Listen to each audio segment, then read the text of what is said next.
Hello and welcome to the My Dietitian Journey Podcast. My name is Adam, your co-host and producer. With me, of course, Felicia Peraza of Peraza Nutrition and My Dietitian Journey. We're going to talk about a topic specific to a couple things, billing, matters for your counseling sessions. What do we get into today? We're going to talk about BMI, why it matters for private practice and for billing. And this is kind of a hot button topic, I feel like. Oh, it's a debated topic in terms of its legitimacy, but we still use it to bill for, so it's important to know about it. So what is BMI? So BMI is body mass index, and all it is a person's weight in kilograms or in pounds divided by the square of their height in meters or in feet. So basically, it's just a mathematical equation. Do you want to give a quick history of BMI, why we have it? Yes. So Ansel Keys is one of the individuals, and Quetzalcoatl, I'm probably not saying his name correctly, but they are both behind it. And basically, the one individual was a mathematician, and he wanted to measure and characterize the average man. And so there was some proposition of creating this index, which is just now what we know as the BMI, back in 1972. And Keys, which is one of the individuals, he actually noted that BMI was something that had misinterpretations because of those who were more muscular or had metabolic abnormalities. So that's just kind of a little bit. It was a mathematician who originally came up with it. And with the CDC, they talk about the BMI as being more of a screening tool, but it doesn't diagnose body fat or the health of an individual. So we're going to talk about that a little bit too. So it's a little antiquated, but it's still useful for certain things. So what are the benefits of using BMI? So two of the major benefits are, one, it's very inexpensive, and also a really easy screening method for weight categories. So if you're unfamiliar with the BMI categories, there are underweight, normal or healthy weight, and then overweight and obesity. Now with obesity, there's different classes that you might see. It's like class 1, class 2, class 3. There's also other terms for obesity like morbid obesity or severe obesity, but in general, you're going to see underweight, overweight, normal obviously, and then also obesity. And so with obesity, again, intended use was actually as a screening tool, but that's not necessarily how it's utilized today. When you say it's inexpensive, do you mean it's easy to calculate BMI? Like it's just a calculation, that's why it's inexpensive, anyone can do it? Yeah, you don't need any like special tools or equipment, and that's kind of one of the issues with, other arguments for using other screening tools for measuring health, which we'll talk about those a little bit, but things like a DEXA scan where someone is getting their bone density checked, their body fat checked, like all of that, those are pretty expensive unless your insurance covers it. And then it involves multiple appointments versus, BMI can be easily calculated by really anyone. And it's often auto-calculated with healthcare systems. Yeah, there's probably flaws with every method for checking your health versus your weight or whatever in your body composition. What are some concerns with BMI for their flaws? So one of the biggest concerns is that it doesn't show the amount of body fat. So when you look at the BMI and even how they use it with like the CDC, they basically say that it's moderately correlated with direct measures of body fat. So there is some correlation between a higher BMI and a higher body fat, but the concern there is that it's not actually telling you someone's body fat unless you were to measure that directly. And there are concerns with excess body fat related to mortality risk. It also doesn't show the location of body fat, which is actually another indicator for health, because people who store body fat more in the central region, like their abdominal area, actually have a higher risk for chronic diseases. So like cardiovascular, type 2 diabetes versus those who might store body fat in like the hips and the buttock areas. It also doesn't show any kind of information about somebody's health status. So someone could be, let's say, overweight and be metabolically healthy. So they have great levels in terms of their glucose. They have low cholesterol levels. Maybe they have high HDL, which is the good cholesterol.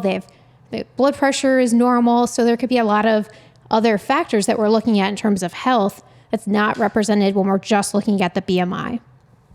So we will get into why BMI is useful for billing for insurance, because it's the ICD-10 codes for BMI are ones that we use often, and they are very often accepted as billable codes, and they're an easy code to apply.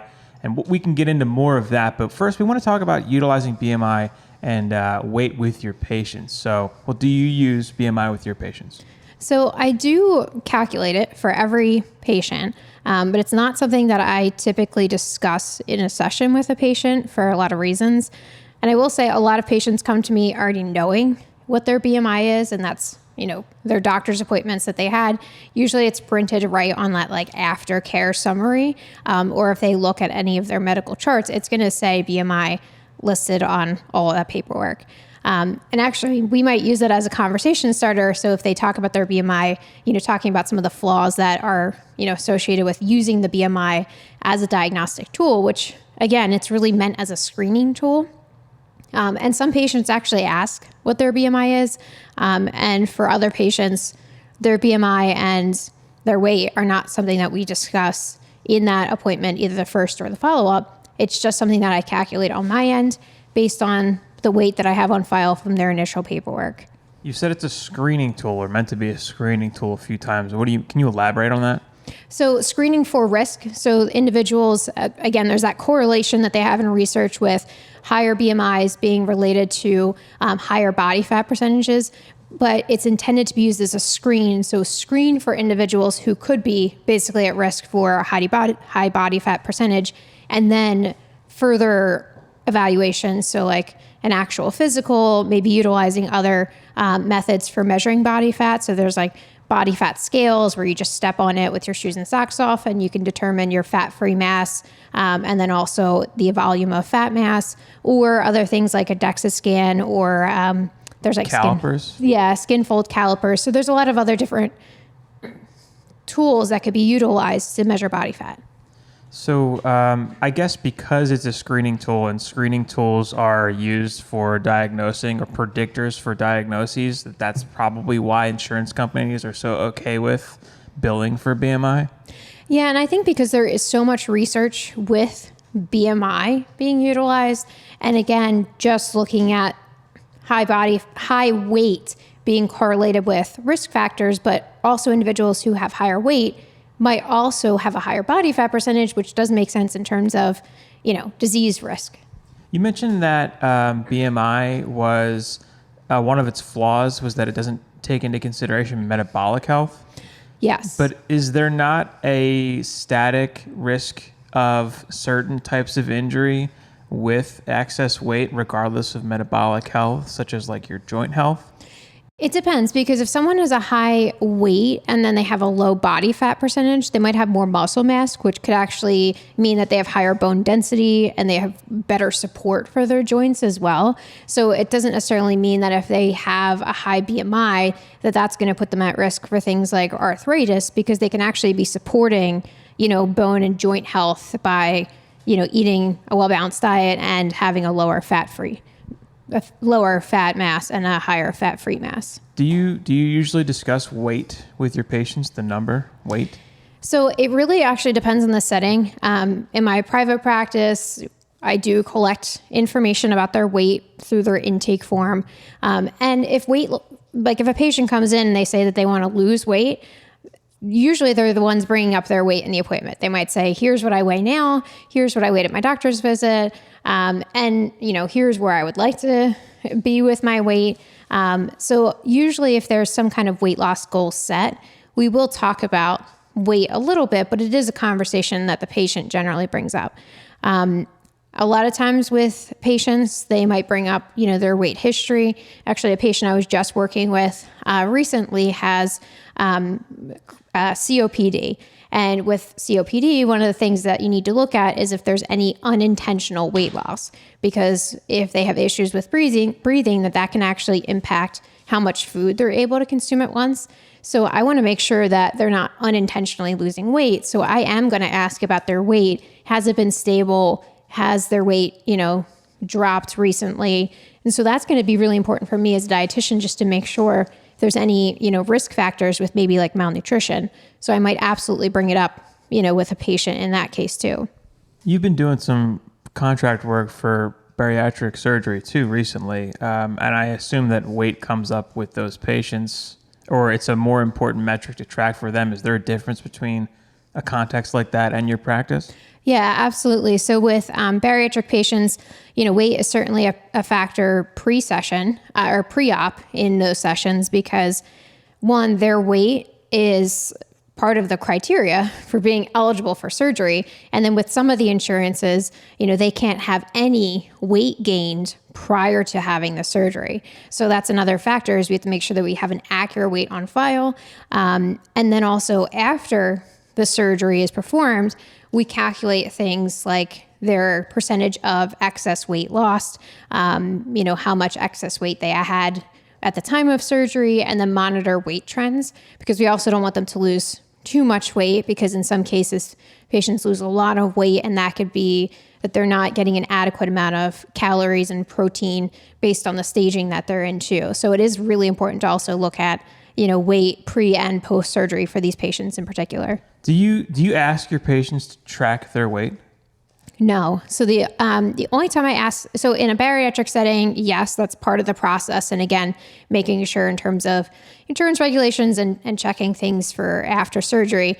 In my practice, unless a patient is one, explicitly looking for weight loss, and then two, I often go over with patients, I would say more often than not, how weight isn't necessarily a indicator of their health. And why I make that a forefront of the conversation is because a lot of patients, they are looking for weight loss.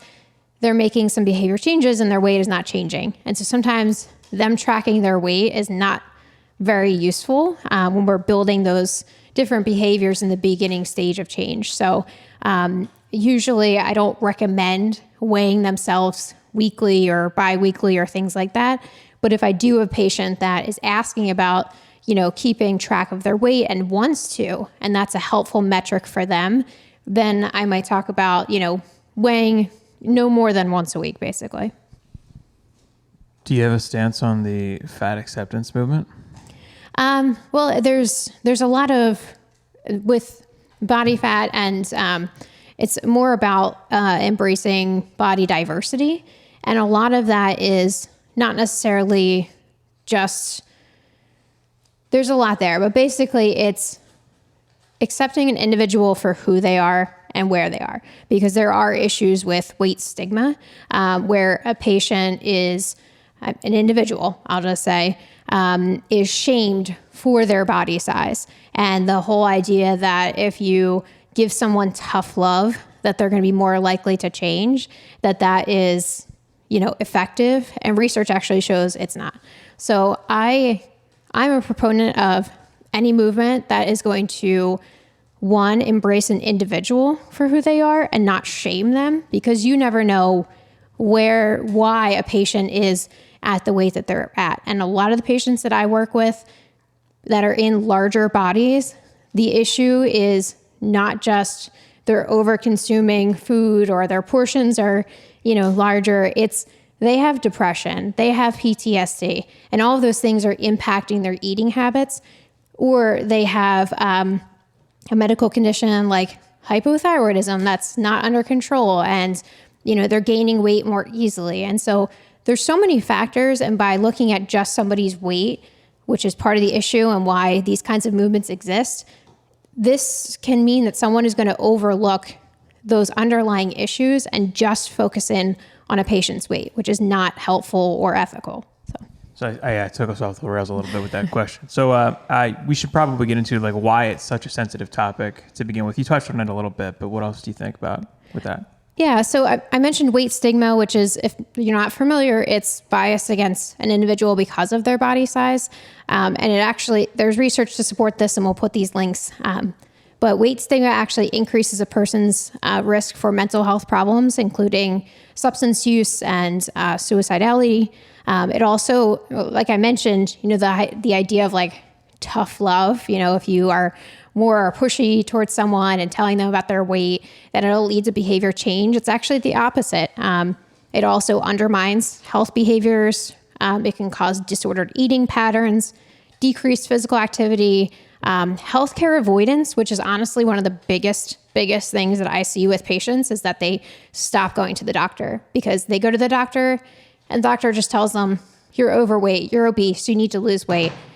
And in reality, they might be working with me to, work on their eating behaviors and things like that. But, they go to these appointments and it's like, that's the first thing that's talked about.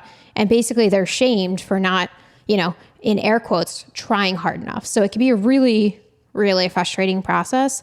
And there's a lot of really harmful stereotypes that come along with, an individual who might be in a larger body where, the idea is that they're non-compliant with weight loss treatments. And again, that could be quite the opposite. And this can lead to a lot of discrimination and things like that. But so there's a lot of harm that can be done with, weight stigma, which is why it's not necessarily something that I like to bring up in terms of weight and why it could be such a sensitive topic for a patient. Have you ever seen the show, My 600-Pound Life? Yes. With the doctor, like the old Indian doctor who's just angry at people who don't try. You've seen this show, you know what I'm talking about. So like there's a lot of clips of that show that go viral because it's someone just talking about how they are trying and then they show footage of them super not trying. Mm-hmm. Do you have an opinion of that show or what it does to obesity and the view on weight as an issue? I think in a lot of those shows, and I mean, there's a lot of shows out there where someone's coming in and they're in a very, very large body. And I'm using that language very intentionally. Like when I'm saying someone's in a larger body, that's that weight inclusive language, putting the first person first. So I just wanted to point that out. If anyone's like, why does she keep phrasing it like that? That's why I'm phrasing it like that. But with those kinds of shows, they're showing just like a small snippet of, and again, it's media. They want it to be exciting. And there's certainly cases where I'm working with a patient and they're like, I'm working against myself. Like, I already know I'm eating too many sweets. And, I already know I shouldn't eat fast food. I shouldn't do this. And they're just outright telling me all the things that they know they shouldn't do, but they're doing it anyway. And when I have a patient like that, which is, again, a lot of my patients, my first point is, okay, they know what they need to do, but they're not doing it. What's the disconnect? And that's where I spend a lot of the time with a patient. And I think that those kinds of shows, they like highlight all the things someone's doing wrong, but why there is such a disconnect is not something that's in the media, because I guess, in my opinion, it's probably not as exciting and marvelous to talk about. Yeah, examining the behaviors that have gotten them to where they are isn't good TV.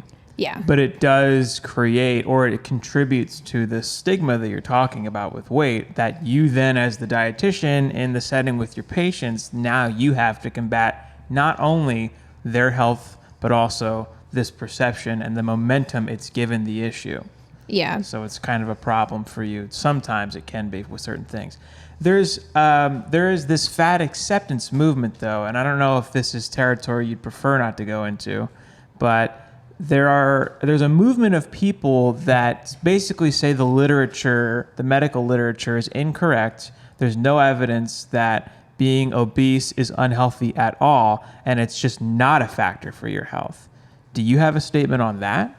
So with a lot of those movements, when they're talking about like, and this is also where it ties into like metabolically healthy, where someone could be, again, in a larger body and maybe have a higher fat mass and to be considered metabolically healthy. Their labs look good, their blood pressure looks good and whatnot.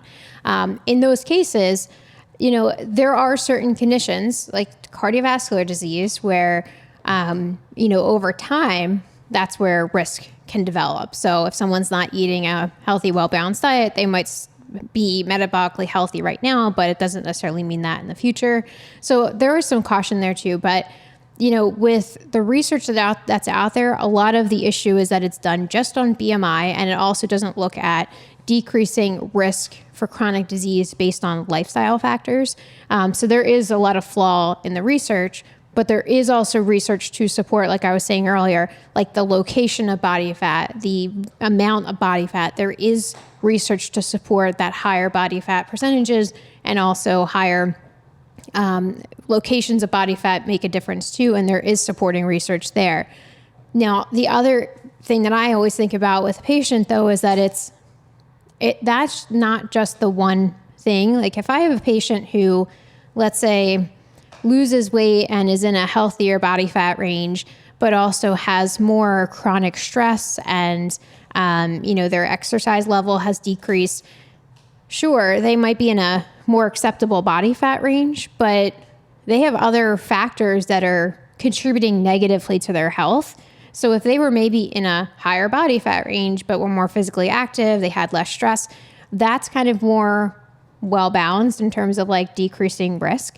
So that's where I think that there's not enough further conversation. Like, does that make sense? Just to clarify, in that specific example, you're not talking about someone who's 400 pounds and then they get to 300 pounds and then they're they're more stressed, so they want to get back to 400 pounds. In that instance, you're talking about someone who's like maybe oscillating between normal and a little overweight. Yeah. That's not at an extreme where someone's obese, in denial of the fact that obesity, if they're 300 pounds and they're 5'4", that is contributing to the deterioration of the health of their organs and their joints and putting them at risk for a variety of chronic diseases. Yes. And I will say that, in working with the bariatric population, in the contract position that I have, I'd say probably 98% of the patients that are coming in to, be evaluated to have surgery, they're usually anywhere from like over 200 to, there were a few patients that were over 400. Most tended to be in like the 300 range. And obviously how high their BMI is and their body fat, all that's going to, vary. And, but with a lot of those individuals, they're coming in and saying like, I have a ton of joint pain. I can't move around as easily, outside of just like the labs and the blood pressure and all of those kinds of things, or chronic diseases. They're coming in with physical pain, physical discomfort. So I think a lot of times when people are talking about like the fat acceptance movement and, on Instagram or social media platforms and all of that, sure, there's the research that says one thing, and there might be many flaws with the research, again, with use of BMI. But I've been working a lot with those patients who are going in for bariatric surgery, and they don't want to be in the body that they are currently in. And a lot of them tell me they feel trapped in their body. They don't feel comfortable. So even if some of them were, let's say, metabolically healthy, like they didn't have high blood pressure or high cholesterol or anything like that, they are telling me they still don't feel comfortable in their body. So that's the other thing to look at too is, and again, when we're saying like fat acceptance and body acceptance and body diversity and embracing that, it is again still coming back to respecting the individual no matter what size they're in, but also understanding that maybe not everybody wants to lose weight, and that's fine. And I think that that's also where this movement is coming in too, is that, the pressure for someone to lose weight when it is their choice, whether or not they do it. So I'm dragging us way into the weeds here with this topic, and Felicia, bless her heart, does not engage in the YouTube debauchery, the Reddit debauchery that I do in terms of seeing what people are saying online. Felicia is steeped in the research. She spends a lot of time reading actual medical literature, examining real issues on the forefront of dietetics and food and nutrition.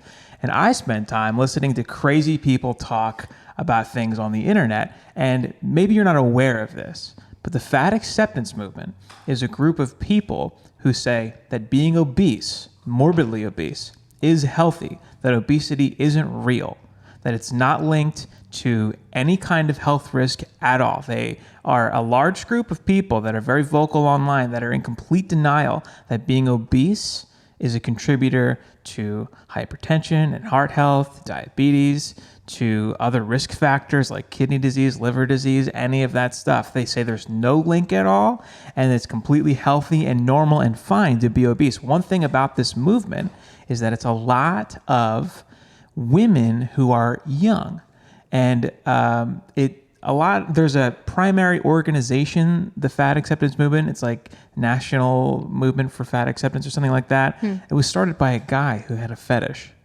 for obese women. Oh. It's weird. It's a whole weird history. But there's this big movement online now that's prominent where it's a lot. It's mostly, I think it's mostly women, and it's mostly young women, like in their 20s. Because what happens is when they get to their late 30s and they're like 40s, they start to develop real health problems. And then the movement starts to see some of its older, more prominent members, like a couple of them died recently. Jeez. And there's something that happens within these groups on Facebook and online where when some of the women do develop health problems, there's probably men involved too, but I always see it from women's perspectives when they talk online on videos and stuff, TikTok, Instagram, YouTube. Some of these women have a health problem. They start to see a doctor, they start to treat this problem, and then they talk about that they lost weight, and they find that they are shamed and pushed out of this group and ostracized from this group of people who they thought were their friends. And there's this sort of malicious attitude about weight loss among these people. So I'm curious as to if you have a sort of general statement or general stance upon that information. Yeah, I'm going to give you lay it on me, be as PC as you want. It's totally fine. Yeah, because see, the issue with those kinds of things, again, is the loudest individuals don't represent, I would say, most of the patients that are really out there struggling in the body that they're in. Well, you're saying patients. Yeah. These are people that are seeking treatment, seeking help. They're not contributing to an ideology that states that obesity is healthy and normal and should be embraced. Yes. Yeah. And I would say that, there's the movement, there's other movements, as I mentioned, one being, health at every size. And the idea is that, someone, again, can be metabolically healthy. As I was saying earlier, the research, shows that, taking BMI out of it and just looking at body fat percentage, that there is research to support that higher body fat percentage. And again, especially the location of body fat can certainly increase risk factors for chronic diseases. You said that a few times. Are you talking about visceral fat versus fat on the outside of your organs? Yeah, more abdominal obesity is higher linked to chronic disease versus so there's visceral, and I can't think of the other one off the top of my head now. But there's the location in terms of abdominal obesity versus someone who stores body fat more in the hips, the thighs, and the buttocks. Actually, that's not associated with as many health conditions as someone who stores it in the abdominal area more prominently. But with those kinds of movements, and this is where I also stay out of these conversations partially, not just because I don't want to argue with people, but if you're an individual in a certain body and you do or you don't want to lose weight, that is completely your choice. To shame someone else for wanting to lose weight, and some of the argument there is that someone's being pressured to want to lose weight. And that's where some of those movements are also coming in too, where it's an individual who may not want to lose weight, but they're feeling pressured to. So the only reason they're losing weight is because they're being pressured by their doctor, their whoever, about it. Again, a lot of my viewpoint is skewed by all the patients that I see that, again, many, especially in the bariatric facility place, they are morbidly obese by their, not just BMI, but they do have high body fat percentages, and they do not feel comfortable. They want to lose weight. And for many of them, they fully accept that their eating behaviors are the way that they fully accept that the way that they are, where they are in terms of their health status is because of the choices they made in terms of their behaviors. In other cases, an individual is well aware that it's not just because they were eating unhealthy, but there were other factors like severe depression. And that's where these cases where it's respecting someone for the body that they're in and also supporting them in their care is going to be the best approach. So if I have a patient who is, let's say, 200 pounds, they're at a high body fat percentage, a high weight, and they come to me and they're like, I don't really want to lose weight. I just want to feel better. I'm not going to say to them, well, the research shows that you need to lose weight and, you're at a high risk for this. I'm going to respect where they are in terms of their health, where they are in their journey, And I'm going to work with them on the things that we can work on together. So maybe that's modifying their eating habits. Maybe that's increasing more exercise. And by default, they might end up losing weight and they might not. But the focus is on the patient goals and what's going to be the most effective for them. And in those cases, I've seen patients where they have better A1C levels, their blood pressure comes down. Maybe their weight doesn't change so much. And that's where I can kind of get into the weeds with talking about someone's weight, because I just know there's so many factors. And sometimes focusing on weight, and again, I tend not to focus on weight anyway, but focusing on someone's weight when it's untreated depression or PTSD or grief, like it's wrong. It's just wrong. So.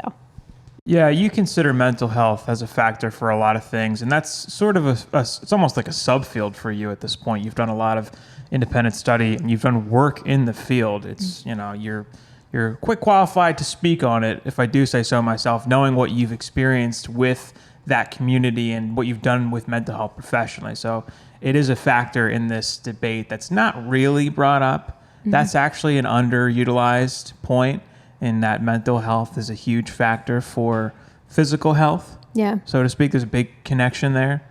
I just drug us through a whole mess there. It's just not something that comes up in the research and the literature that you read. It's more of it's a fringe movement, the whole fat acceptance thing, but it's a very vocal minority of people, and it's in the health community online, which has a massive amount of problems to begin with like the gym bros that hawk these diets, and there's all kinds of issues with the online milieu of health and fitness. The fat acceptance movement is sort of viewed as like the flat earth society in terms of like science, how there's a lot of problematic statements that are used and ideas and stuff, but it's a nuanced issue, and it's not really worth giving so much credence to the fringe cases such that you need to develop serious opinions about it like it's a big deal. Yeah, and I think that's something that's often not as explicit as like it's so nuanced. There's so many factors, and that's being a dietitian. I'm looking at all these factors. When I do a nutrition assessment with someone, I'm looking at not just their physical health and, their diet, nutrition. I'm looking at their hydration. I'm looking at labs. I'm looking at medical conditions, but also access to care. Is it someone who has a physical limitation where they're not able to move around? And it's maybe not something that was like of their own doing, where it could be that they were in an accident or they have chronic back pain. It could be so many things. And this is also where my issue comes in with, again, when we talk about like weight and weight loss and how this can be such a sensitive topic for an individual, they might feel really stuck in how they're supposed to go about weight loss, even if it's something that they truly want, when they have really severe limitations with mobility.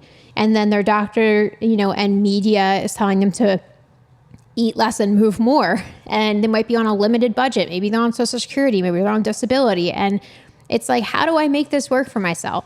And that's not part of the conversation, especially in a healthcare provider's office. More often than not, I'm coming from just the experience that I've had with my own patients, but that's often not the first line of questioning. It's, here's what your BMI is. You need to lose some weight. And then there's this, whole approach of telling people what to do, which is just not effective, and then ends up shaming someone more too. So that's also why a lot of these movements are popping up and exist, because it's like advocating for the patient as the individual and not just this number that's on a chart. All right. I think we can put that down. Yeah, I just drug us right through the mud there. Whoops. Okay. Anyway, so BMI is used to bill for insurance, and it's often codes we use to bill for patients because it's really easy. Mm-hmm. You don't need a diagnosis to have BMI. It's something a dietitian can do on their own. It is a diagnosis technically. It's a diagnosis code that you apply to the claim when you bill for it. So how do you utilize BMI with billing and insurance? So it's billable for a lot of insurances. So like we did a couple of different videos and podcasts so far on billing insurance, but like Independence Blue Cross, for example, they actually don't really have limitations on any kind of codes that can be utilized for ICD-10 codes. But so you can use like the Z7 1.3, which is just dietary counseling and surveillance. It's like as generic as it can get. And then they also can take like any BMI code. So by default with a patient, I always put the Z7 1.3 for their, if they're Independence Blue Cross, and then followed by a BMI code if it's above the normal range, quote unquote. Insurances like United Healthcare, for example, they have their preventive care guidelines, which specify different BMI ranges that are covered. So like they cover like BMI between 30 and 39.9, and then also over 40. And then they also cover some lower BMIs if they're associated with a risk factor for cardiovascular disease. And that's the same for like Aetna, is that some of those BMIs that are in the, overweight category can't be billed on their own. The patient has to have like a risk factor. And then, other insurances like Highmark, they cover any of the Z6825, which is like BMI of 25, which is technically in the overweight category, but then they also cover the Z7 1.3. So we utilize BMI, just one, it's super easy to calculate. And then also, which is again, one of the pros of using it, it's a billable code by, a lot of insurance guidelines. And it also reduces having to get a referral or medical records from a doctor if their plan doesn't require a referral, because I could just calculate BMI and it's not something I need to have like a physician, document the specific diagnosis. Yeah, typically BMI over 30 is the easy way to bill. If a patient has their body weight categorizes them in BMI 30 or above, that brings them right to the billable range for most insurance. Is there any major provider that doesn't accept BMI codes? As the primary code over 30. The primary code, no, not that I'm aware of anyway. Well, actually, no, I'm wrong. Medicare. We talked a bunch about Medicare. Medicare only covers, I sometimes forget, we're talking commercial insurance primarily. Medicare only covers diabetes and renal disease. We have a whole podcast on that. Yeah, I'll link to that too. We covered Medicare extensively in a previous episode. But typically BMI over 30 is the easy one to go for, and it's what we end up putting on a lot of our CMS forms when we do bill. Over 25 usually needs something, sometimes it doesn't, in which case, you need to pull a medical record. They need hypertension, renal disease, something like that to go along with the BMI over 25. It can't be used solely as a primary code. Yes. But that's the issue we get into sometimes. But BMI, that's one of the nice things about BMI. It may be a controversial figure in the health and weight world, BMI, because it's antiquated and it's got a lot of imperfections. But in terms of capturing the coverage of patients and allowing them to get the care at no charge to them, BMI is a very useful figure. It allows the dietitian to diagnose on their own. You guys can diagnose BMI and that's kind of it. There's no other way to diagnose a patient and then get a diagnosis code. I just had to call in to verify coverage for a patient yesterday, and they needed a specific diagnosis code to verify their coverage for 97802, 97803. And I just said, BMI over 30, and gave them the code for that, just off the top of my head, because it's an easy go-to to verify coverage, if it's covered or not, if that patient's covered or not. That patient had 26 visits covered because of BMI. Yeah. If they didn't have a BMI over 30, they would not have access to that care. So it's a very useful figure. It's a very useful metric for that in particular. And, until they find something that replaces it effectively, we're kind of stuck with it. Yeah. And that's, something I talk about. Actually, I talk about this with my students because I teach a lot of nursing students in my other realm of what I do. And I go over it in class because I say, like, you are going to come across BMI. It is something that is still widely used in the medical field. So even if you disagree with how it's used, being aware of what it is, and then also recognizing all the flaws, like we just talked about in this podcast. But that's something I also get into with individuals. And then I also get into that with my patients too, because I've had patients come in very upset that they went to the doctor. Their doctor told them that their BMI was putting them into the obese category. And they might say, like, I never thought of myself as someone who is obese. And like, there's a lot of shame that's attached to that. And I talked to them about how the BMI is, one, just their height and weight, doesn't take into consideration any other health factors. Also, them having a high BMI, there's so much self-worth for a lot of individuals that's attached to their weight. And that's also where it becomes really problematic too. And, you know, again, there's all the shame that can be attached to it as well. And that, again, does not help in terms of creating a conducive environment for someone to make a behavior change either. I think culturally, the conversation around weight and what's normal, quote unquote normal, has changed in the last 50 or 80 years or whenever BMI was conceptualized, because what's considered normal now, today, was probably not considered normal 50 years ago or whenever these figures were created. And so what I think when people are surprised to discover that they are categorized as obese by their BMI, they're surprised to discover that because being a little overweight is just normal now. It's not even a big deal because it's not the what we do for work is different. Like culturally, everything is different now. Yeah. So weight is different now too. But this metric was created during a time where people didn't work behind the screen as much, or at computers, or had sedentary lifestyles due to their career as much. Yeah. So we all weigh a little more now than we did 50 or 100 years ago, and it's not exactly a problem in and of itself.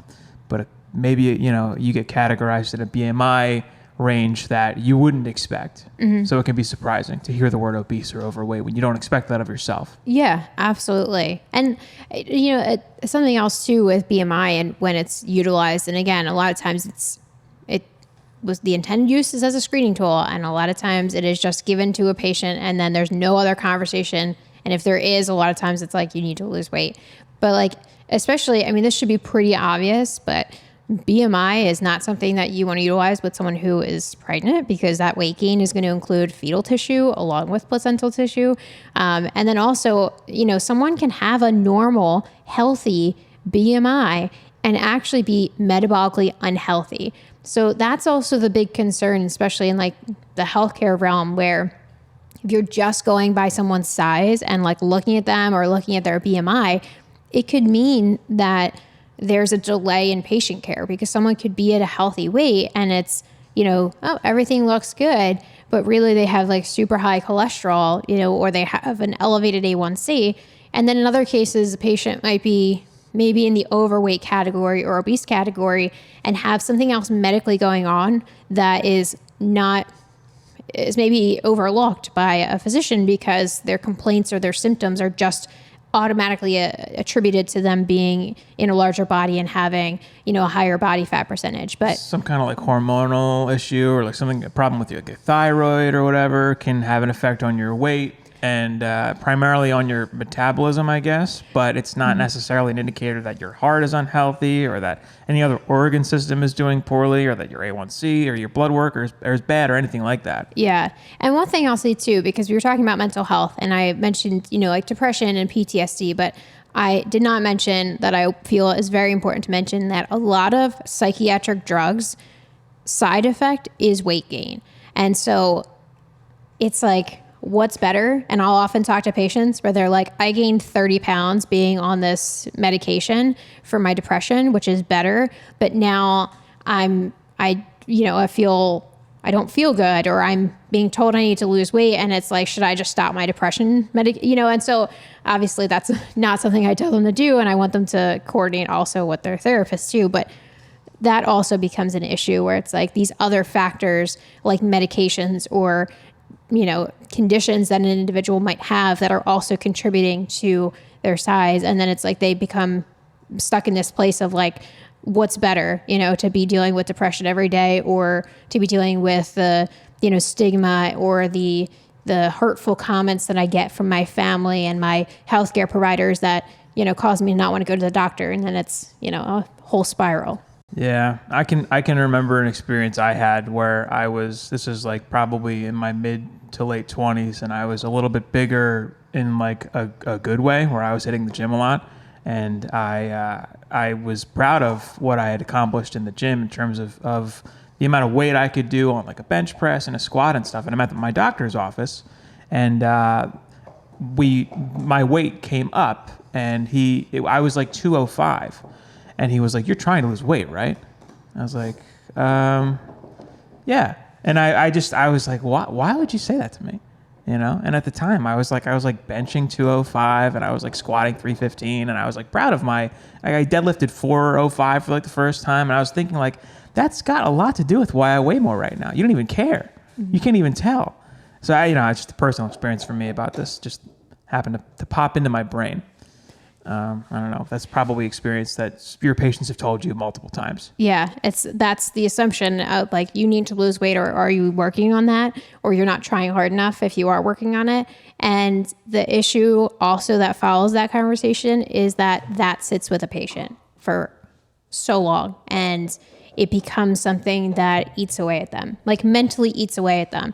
And then it's, why should I even try? And it just creates this whole spiral. And then they come into appointments and it's like, I'm trying to undo all of this harm, that's been done, and also reinforce that, especially, and this is what really frustrates me, if I don't have a working relationship with a provider where their doctor is telling them they need to lose weight, or they're not losing weight quickly, and really we're building habits and routines. So like, we're not talking about weight the first couple appointments, because we're trying to establish like a foundation for them, behaviors, routines, habits. And sometimes that's like completely undone when they go to a doctor's appointment and they're told there's at this weight and they need to lose weight. And it's like, oh, I should go on a crash diet then to lose weight, because this is obviously not a good thing to do. But then they end up yo-yo dieting, and that even contributes more to things like depression and anxiety and all of that. And I'm not just saying that, like, that's supported by research too, like the mental effects of chronic dieting. So there's so much there. And that's why these conversations about weight are so sensitive and something to be aware of. And again, I'll say that if I'm working with a patient who is interested in tracking their weight or interested in weight loss, I have a conversation with them. I want to know, is it helpful for me to bring that up in the conversation? Would they rather bring up their weight to me? Because I say to them, I'm going to default to not asking you about your weight, and so unless it's something that we're tracking to see if they're gaining fluid or things like that, or if again, their goal is weight loss and they're coming into the appointment and they're telling me right off the bat, I just know how much it can be harmful to a patient to really just be focused too much on their weight. All right, I think we should probably wrap it up. Yeah, probably. Bit of a sensitive topic. BMI and weight kind of go hand in hand when you're talking about patients. It's a metric, BMI, used to measure health in some ways and not others. So I think that was a good bit of conversation. Sorry if I took you by surprise with the fat acceptance stuff. So anyway, whatever. It got a little spicy in there a little bit. That's going to do it for us here at the My Dietitian Journey Podcast. Bit of a heated one, a little bit of a heated topic.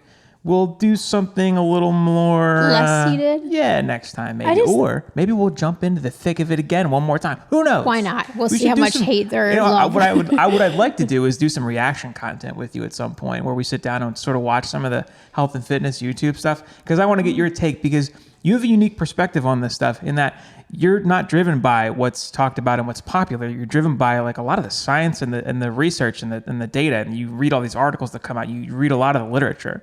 Not a lot of people are doing that. Most people aren't doing that. Yeah. So your perspective is pretty unique in that regard. And then, and then the application to like how that actually works in a patient setting, like working with an individual, because that's part of the skill of being a dietitian and working in healthcare, is being able to take what you see in the research and digest it and understand it, and then also utilize that in your patient interactions too. Yeah, that's a big part of healthcare. I took some prereqs for nursing, and that's one of the things that's talked about as scientific literacy is a really important part of the education process when you're teaching the up-and-coming healthcare provider how to be a healthcare provider. Yeah. Guided by research, guided by data, guided by science. Absolutely. And that's sort of lost in the sauce when it comes to the online milieu of health and fitness. Yeah, kind of like bite-sized information. So There's a lot of pop science that appeals to people, and there's a lot of nuanced science that isn't sexy and doesn't make for good content, so it isn't talked about. That is very true. That is very true. One thing I will say is if you've made it to the end of this podcast so far, if you've just one takeaway from this is to, when you're working with an individual, see them as an individual beyond just their weight. And that weight is one factor when we look at someone's overall health and also someone's lifestyle, is that is just one small component of it. And to make sure that you're focusing first on that patient care, patient interaction, and them as an individual.